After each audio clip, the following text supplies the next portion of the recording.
আল্লাহর কোরআন দ্ব্যর্থহীন ভাষায় বলেছে, ইমানদাররা ক্ষমতা পেলে, ইমানদাররা রাষ্ট্র ক্ষমতায় গেলে শুধুমাত্র ব্রিজ আর রাস্তা নির্মাণ করবে না, সর্বপ্রথম তারা ইসলামের সেবা করবে, নামাজ এবং যাকাত বাস্তবায়ন করবে।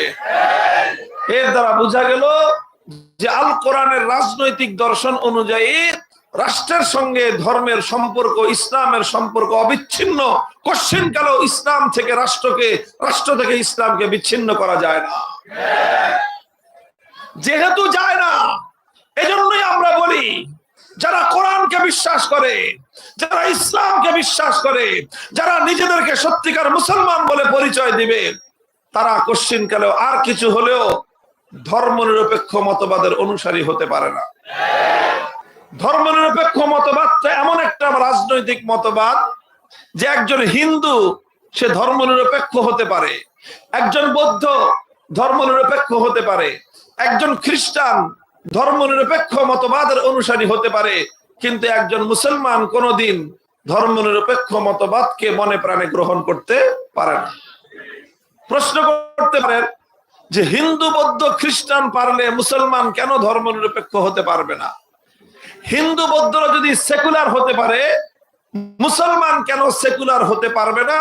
মুসলমান কেন ধর্মনিরপেক্ষ মতবাদ অনুসরণ করতে পারবে না?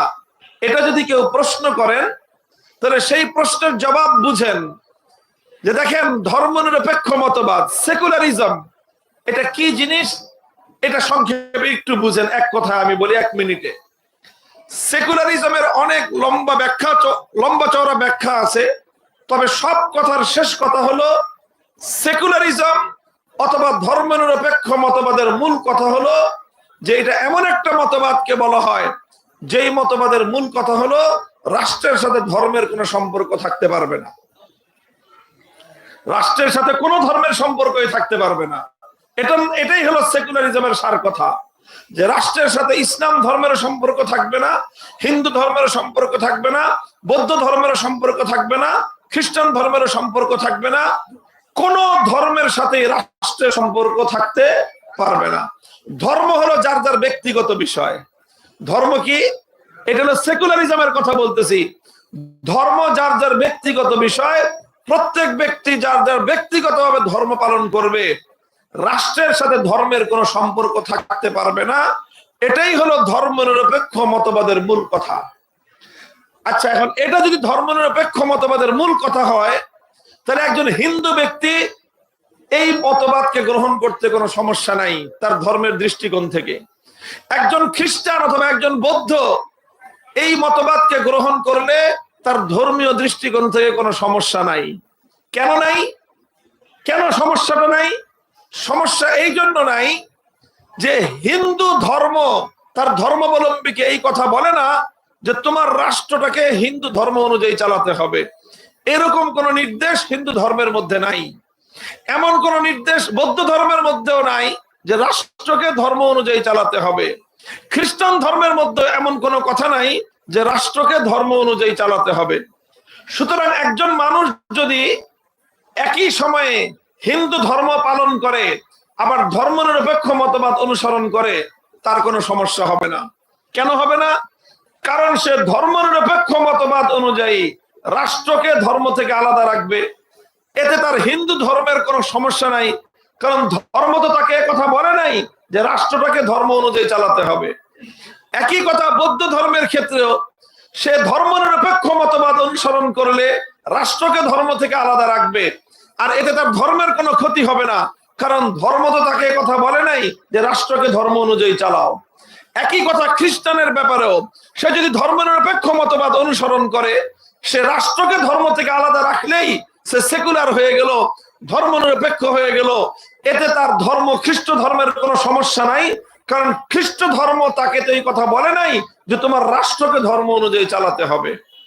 হিন্দু বলেন, বৌদ্ধ বলেন, খ্রিস্টান ধর্ম বলেন, আমি চ্যালেঞ্জ করে বলি, ওপেন চ্যালেঞ্জ বলি, এই সব ধর্মাবলম্বীদের সাথে আপোষে বলি এই কথা যে অন্য কোন ধর্মের মধ্যে রাষ্ট্র ব্যবস্থার কোন রূপরেখা নাই। রাষ্ট্র কিভাবে চালাতে হবে হিন্দু ধর্মে সেই কথা বলা নাই। রাষ্ট্র কিভাবে চলবে বৌদ্ধ ধর্মে তার রূপরেখা নাই। রাষ্ট্র কিভাবে চলবে খ্রিস্টান ধর্মে তার কোনো রূপরেখা নাই। এই জন্য অন্য কোন ধর্মে রাষ্ট্রের রূপরেখা না থাকার কারণে ধর্মগুলো তার অনুসারীদেরকে বলে না যে রাষ্ট্রটাকে ধর্ম অনুযায়ী চালাও। এই জন্য একজন মানুষ একই সময়ে হিন্দুও থাকতে পারে, সেকুলারও হতে পারে। একটা মানুষ একই সময়ে বৌদ্ধ থাকতে পারে, সেকুলারও হতে পারে। একই সময়ে খ্রিস্টানও থাকতে পারে, সেকুলারও হতে পারে। কিন্তু একজন মুসলমান একই সঙ্গে মুসলমানও থাকবে, সেকুলারও হবে, কোশ্চেন কাল সম্ভব না। কেন সম্ভব না বুঝেন? এইটাই আমার বুঝার শেষ কথা। এরপরে কিছুক্ষণ স্লোগান দিবেন, মাহফিল শেষ। বুঝার কথাটা দেখেন যে যদি ধর্মনিরপেক্ষ মতবাদের অনুসরণ করতে চায় তাহলে কি করতে হবে? ধর্মকে রাষ্ট্র থেকে আলাদা রাখতে হবে। আর যদি সে ইসলাম মানতে চায়, ইসলাম মানতে চাইলে আল্লাহর কোরআনকে মানতে হবে কি হবে না? বলেন, কোরআনকে মানা ছাড়া কেউ ইসলাম মানতে পারে? তো ইসলাম মানতে চাইলে কোরআনকে মানতে হবে। কোরআনকে মানতে চাইলে কোরআন তো বলতেছে তুমি ক্ষমতা পাইলে নামাজ কায়েম করবা, যাকাত বাস্তবায়ন করবা। অর্থাৎ ইসলাম বলতেছে ক্ষমতা পাইলে, রাষ্ট্র ক্ষমতা তোমার কাছে আসলে তোমাকে ধর্ম বাস্তবায়ন করতে হবে। সুতরাং ইসলাম বলে তুমি যদি ক্ষমতা পাও, রাষ্ট্র ক্ষমতা পাও, তাহলে তোমাকে ধর্মের সঙ্গে সম্পৃক্ত থাকতে হবে।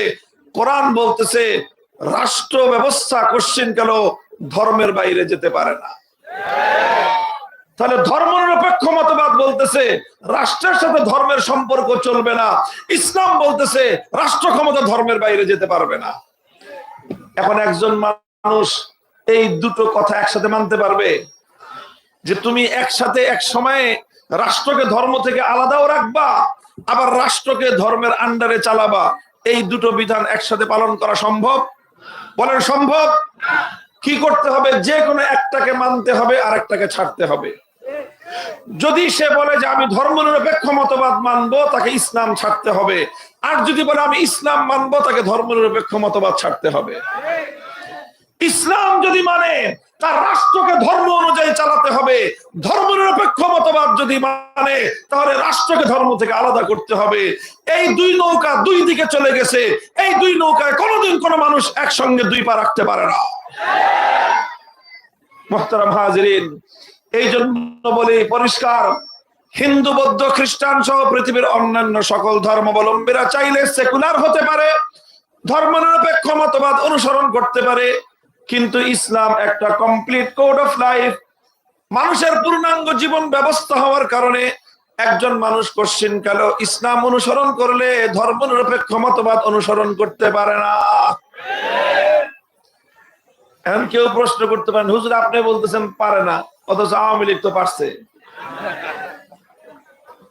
আওয়ামী লীগের নামটা এই জন্য বললাম যে দেখেন রাজনীতির, আমি মাহফিলের মঞ্চে কোন দলের বিরুদ্ধেও বলি না, কোন দলের পক্ষেও বলি না।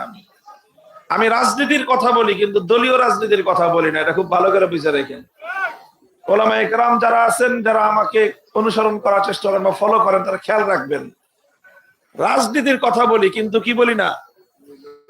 দলীয় রাজনীতির কথা কোন দলের বিরুদ্ধেও বলি না। হ্যাঁ, তখনই বলি যখন কোন দলের কোন সুনির্দিষ্ট বিষয় সরাসরি ইসলামের বিরুদ্ধে যায়, তখন তাকে ছাইরাও কথা বলি না। আমি আওয়ামী লীগের নামটা কেন বললাম?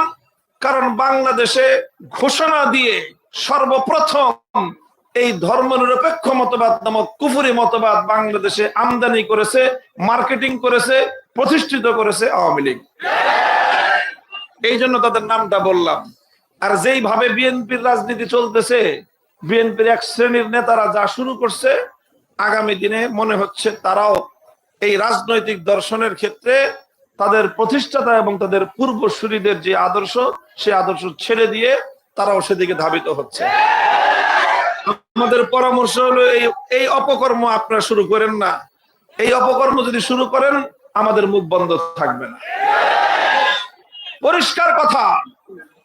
প্রশ্ন ছিল যে হুজুর আপনি বলতেছেন একই সঙ্গে একজন মানুষ মুসলমান ইসলাম এবং ধর্মনিরপেক্ষ মতবাদ একই সঙ্গে পালন করতে পারে না। ধর্মনিরপেক্ষ মতবাদ মানলে ইসলাম ছাড়তে হয়, ইসলাম মানলে ধর্মনিরপেক্ষ মতবাদ ছাড়তে হয়। আপনি বলতেছেন পারা যায় না, অথচ আওয়ামী লীগ তো পারছে। আওয়ামী লীগ পারছে না। আসলে আওয়ামী লীগ যেটা করেছে সেটা হলো একটা গোজামিল করেছে। কি করেছে? গোজামিল। শুধু আওয়ামী লীগের নামটা বললাম, আসলে শুধু আওয়ামী লীগ না, যারাই মুসলমান হয়ে ধর্মনিরপেক্ষ মতবাদের অনুসারী, যারাই মুসলমান হয়ে সেকুলার, তাদের প্রত্যেকের আদর্শের মধ্যেই গোজামিল রয়েছে। গোজামিলটা কি? তাদের ব্যাপারে দুইটা মন্তব্যের যে কোনো একটা মন্তব্য হয় বলতে হবে তারা ধর্মনিরপেক্ষ মতবাদ বুঝে শুনে করেছে। যদি ধর্মনিরপেক্ষ মতবাদ বুঝে শুনে কোনো মানুষ, কোনো মুসলমান গ্রহণ করে থাকে, অনুসরণ করে থাকে, মনে প্রাণে ধর্মনিরপেক্ষ মতবাদকে যদি কেউ বিশ্বাস করে থাকে, দায়িত্বহীন ভাষায় তার ব্যাপারে ওপেন চ্যালেঞ্জ দিয়ে ঘোষণা করলাম, সে কাট্টা বেঈমান এবং কাফের। তবে আমাদের দেশের অধিকাংশ যারা রাজনীতি করে, আওয়ামী লীগ বলেন, বিএনপি বলেন, যারাই ধর্মনিরপেক্ষ মতবাদের রাজনীতি করে, এরা না বুঝে শুনে করে। না বুঝে করার কারণে তো যারা একটা আদর্শের অনুসরণ করে না বুঝে না শুনে, এদের সম্পর্কে সবচেয়ে হালকা যেই কথাটা বলা যায় সেই কথাটা হলো এরা গন্ডমুখের দল। না বুঝে একটা মতবাদের অনুসরণ করে কোন শিক্ষিত মানুষ এই কাজ করতে পারে না। কোন বুঝবান মানুষ একটা মতবাদকে না বুঝে গ্রহণ করতে পারে না। কথা বলেন ঠিক না বেঠিক? তাহলে যারা মুসলমান হয়ে ধর্মনিরপেক্ষ মতবাদ অনুসরণ করে, যদি বুঝে শুনে গ্রহণ করে তাহলে কাট্টা বেঈমান, না বুঝে গ্রহণ করে থাকলে গন্ডমূর্খের দল। এখন আপনারাই সিদ্ধান্ত নেন, যারা মুসলমানের ঘরে জন্ম নিয়ে মুসলমানের পরিচয় দিয়ে ধর্মনিরপেক্ষ মতবাদের রাজনীতি করেন, আপনি বেঈমান থাকবেন না গন্ডমূর্খের দলে নাম লেখাবেন? That is your own right. তবে আমরা ঐতিহাসিক ভাবে বলতে পারি, আমরা যারা ইসলামকে অনুসরণ করতে চাই, আমরা যারা মুসলমান, আল্লাহর কোরআনকে যারা মানি, কোরআনকে যারা বিশ্বাস করি, আমরা ব্যক্তিগত জীবনে আল্লাহর কোরআনকে যেরকম বাস্তবায়ন করি, পরিবারের ক্ষেত্রে আল্লাহর কোরআনকে বাস্তবায়ন করতে চাই, সমাজ এবং রাষ্ট্রেও আমাদের একটাই লক্ষ্য, একটাই উদ্দেশ্য, আল কোরআনের সমাজ গড়তে চাই, আল কোরআনের সমাজ গড়তে চাই।